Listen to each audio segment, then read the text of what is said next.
Hi, it's Glyn from Global Animal Welfare Solutions, and it's just going to be another quick video on some of the equipment I use. Nothing too high tech, basically like I explained in the previous video. Most of my work, I tend to be out and about. I don't carry much equipment. I try and have low-key equipment, stuff that's not going to stand out, stuff that does the job.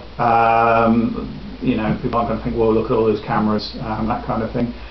Cameras are obviously a big part of what I do, evidence gathering and just general photographing animals. So what I tend to do, just a very good quality compact camera. Now, in fact, I've been to quite a few places, and Canon, I don't know if they do them anymore, but most of the places I've been to, they use Canons for some reason. They're very good, they're very reliable.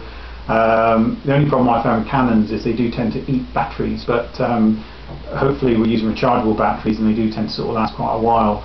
Now, this is a Canon PowerShot. This is the Bermuda SPCA camera from the truck. I'm using my Pentax camera to take the video. But whatever camera I use, I'm very particular. It needs to take AA batteries. It does need to take AA batteries.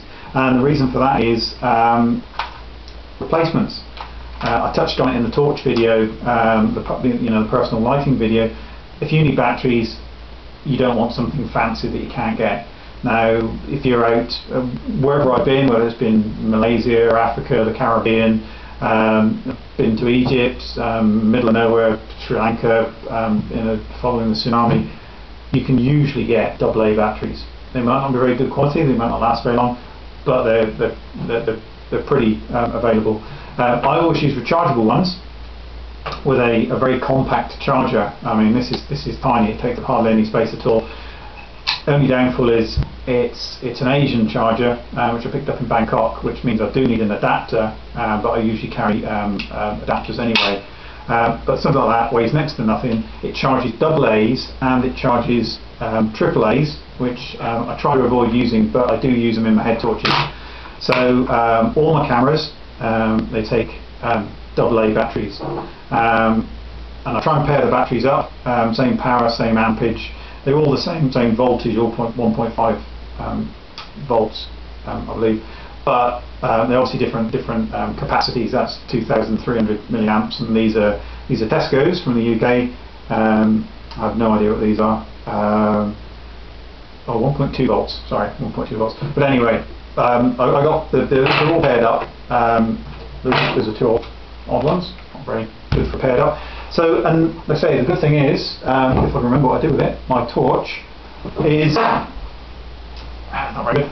Torch takes the same batteries, so the torch takes AA batteries as well. So if I'm taking photos and the battery and the cameras go flat, or a camera goes flat, not only have I got spare batteries in the camera case, but I've also got spare batteries in the torch, and they're all interchangeable, torch to camera, camera to torch. The other thing about the cameras, macro is more important than distance. Obviously you can use, if you haven't got binoculars, you can use a camera with a good zoom lens for seeing a distance. So if you're trying to have a look at a dog at the back of a yard or something and you can't see it properly, it's not coming to you, it might be chained, you could put the camera up over the top, over the fence, focus it as best you can, take the photo, and then when you play it back on the screen, you can obviously zoom in on the screen to see, get a closer look. That's if you haven't got binoculars. Same thing with cameras, they're very, very useful, particularly the small compact ones, looking through letterboxes. You know, got to be careful what you're doing, obviously you can, the laws of the land and everything, but if you're looking for abandonments to see what's going on in a house, hold the letterbox open with a torch, put the camera lens through and take a photo, and you can see what's the other side of the door. All that kind of thing during an investigation. You know, you can look around corners with it if you can't get there, look over fences with it, that kind of thing. So they're very, very useful pieces of kit, particularly the small compact ones. And if you're in areas where you don't want to draw attention to yourself, a little tiny camera like that's not really going to get any attention at all. You come out with something with a big lens, you're going to get spotted. Stuff like this, you can probably do covert photos as well, slightly discreet photos that you couldn't do with a normal camera, well, a big camera. So there's that. All my cameras, they take the SD cards. I don't necessarily have big SD cards. This is a 1 gig SD card. Depending if obviously if I'm taking videos or not. I think there's a 16 gig in the Pentax. But generally, I tend to have quite a large supply of small SD cards. These are 1 gig ones. And also, you can use micro SD cards, which are these little fellas. This is a 2 gig micro SD card. They go in Blackberries, and they also go in this little video camera. So they're very handy. You get an adapter which is similar to this, so you can use these micro SD cards in full-size SD card cameras. And that's it. It's very, very handy. So basically, along my travels, previous videos, torch, head torch, main torch, I've normally got a camera, my video camera, although obviously these do videos as well, a battery charger and a selection of batteries, and virtually that doesn't go in there, but I've got a case slightly bigger than this. Normally this is what I carry, and a selection of SD cards, and that all fits in this, which fits on the belt. So no space at all, no weight, and then with a slightly bigger pack with small batteries and a recharger. So that's the batteries and the cameras I use. So yeah, AA cameras and SD cards, and you can't really go wrong. And like I say, macro functions more important than zoom, because certainly with wounds and injuries, and also if you're trying to focus, you can also again make sure you're doing it.